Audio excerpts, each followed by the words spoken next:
I'm meeting with Brinda partner True and Fair Professional Network, who is leading the technology initiatives for the firm. Our first technology initiative is the Audit Documentation and Archival tool, ADAT, and that is under development. And Brinda will explain something more about the technical features, the functional features, and some aspects of security of the product.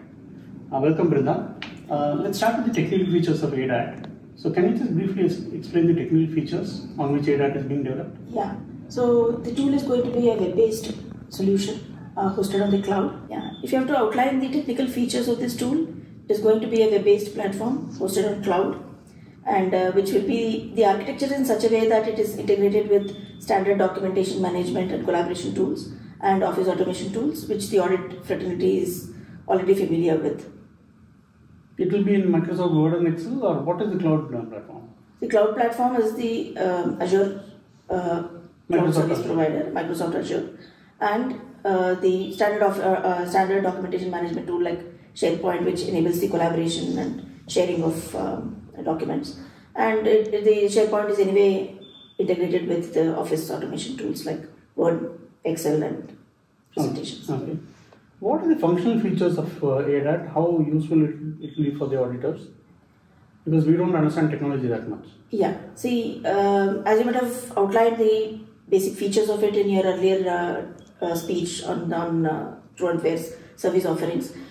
The tool is, the functionality is, as we said, the audit documentation. It's going to offer a range of templates to do the audit documentation during the financial audit, to do the documentation while coming to its functional capability. As you know, as we say that it's audit documentation archival tool, obviously it is going to provide content in terms of managing the documentation during the audit life cycle. So the key differentiator is the content is going to be, the templates are going to be content driven, in the sense that there is a lot of experience that is coming into the preparation of those templates, and these are linked to the material on technical guidance as well. And these templates are actually, when we say it is tailored, what do we mean by saying it's tailored? Because there are templates available based on the audit scope that is there for a financial audit. So that's how this core feature, the tool is going to offer very differentiator as a key differentiator for the offering actually. So how this documentation is going to be, these documentation templates and all those things, where they have static features, how are they going to be managed within the tool? So as the activities in the audit life cycle proceeds. So one aspect is that these documents are organized in terms of sections. Okay, so that when the activities flow during the life cycle, these documents are organized that way. The second aspect is this flow of information. So, for example, if you take trial balance. So, for trial balance, the financial information from the trial balance flows into the different account heads, and so that they can be tested out. So, then the next example that we take is another salient or important feature is the risk of material mismanagement and fraud risk. Risk of material misstatements and fraud risks. So these risks, there is a library of content that is like a prescriptive risks, and the audit response that has to be provided for those kind of risks. And it also gives the auditors the flexibility to add new risks which are not available in the prescribed list or the library of content. So it provides that flexibility as well. So one is this flow of these risks. These risks are identified right from the understanding the client. From those phases, these risks get identified, and as they flow through the audit execution, they get captured and they flow. As the risks are identified at each account head, you identify another risk under another account head. So the risk that you have identified in the account heads, which in the previous steps, flows into the next step or the downstream steps of the audit life cycle or the audit execution. So, and these identified risks with the auditors' responses flow into the testing phases as well, where they can do the testing of the risks in terms of their design of the controls, or those can get documented as they go to the testing and conclusion phases. So this is one important feature from a functionality that is going to be implemented in the tool. The other aspects are roll forward of certain documents to the next year, and which will carry forward the previous year's information, and then it will allow the auditors to do the further editing and taking it forward. Then the integrity checks on the documents that are created in terms of their completeness, and certain other features with respect to the integrity will be put in there.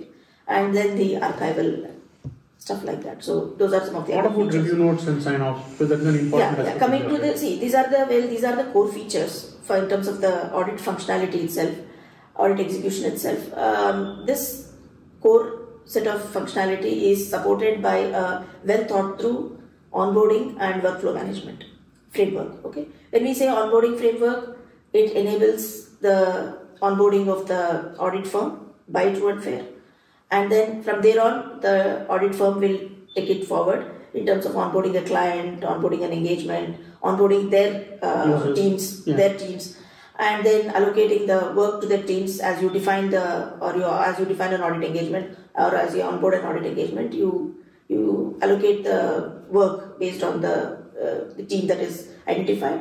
So these are some of the things which enables this audit documentation to be carried out.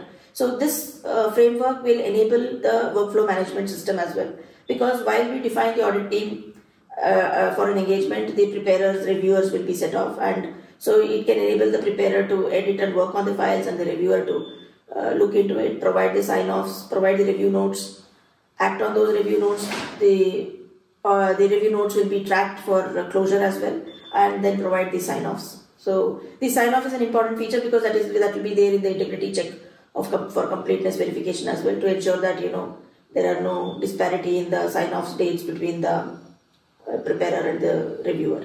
So those are the other aspects which we are bringing in as a part of the workflow management. Obviously, all these onboarding activities which we say will go through a workflow process wherein there will be approvals at certain levels, single level or two level approvals. So those are the other things that have been brought into the tool. So Brinda, if I understand you correctly, if I were to summarize in a nutshell your elaborate explanation, I think the first feature is going to be the content. It is going to be substantially content driven.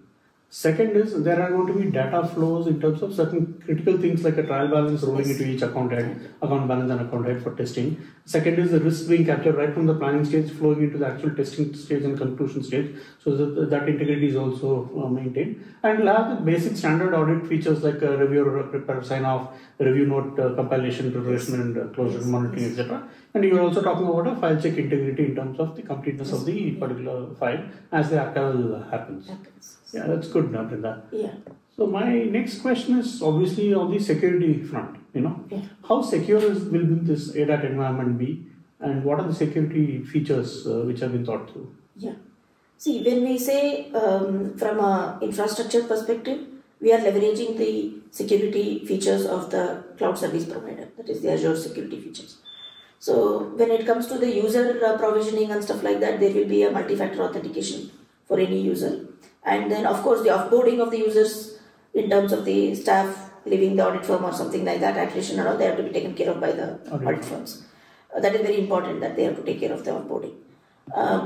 So this multi-factor authentication is there. And so we are leveraging almost all the security features that the cloud service provider will be providing. So certain things are taken care of. The data is encrypted and stored in a secured way. So, but with respect to the application as such, the application and this integration with the collaboration tools and Office and all that. So we plan to actually get this security tested or assured by a independent IT assurance team, which will actually perform the assurance with respect to security of the application itself and associated infrastructure as well, and also the vulnerability aspects in the code and stuff like that. So both static testing as well as dynamic testing will be done from the security perspective.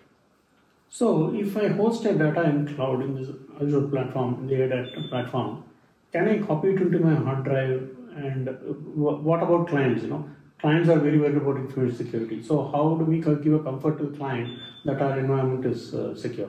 Yeah, so this tool right now, the architecture would be in such a way that it would not allow the teams which working on the engagement folders and the files to actually export the data basically. Okay, and then there is when we spoke about the onboarding, we spoke generally about the audit firm and its teams and engagement onboarding. But there is also a client onboarding which will be there, where the client will be given access to specific folder wherein they can upload their documents. All the client supplied documents that can be like trial balance and stuff like that can be uploaded there, so that it can be consumed for the audit execution. And that will not be allowed to, as it is from a security perspective, it will not be allowed to be exported to a so the data remains within the environment of the tool. Okay. That's good, Brinda. All the best for developing this ADAT, and Yes. Let's take it forward from there. Yeah. Thank you. Yeah, hope it meets the expectations and meets and exceeds the expectations of all the stakeholders. Thank you.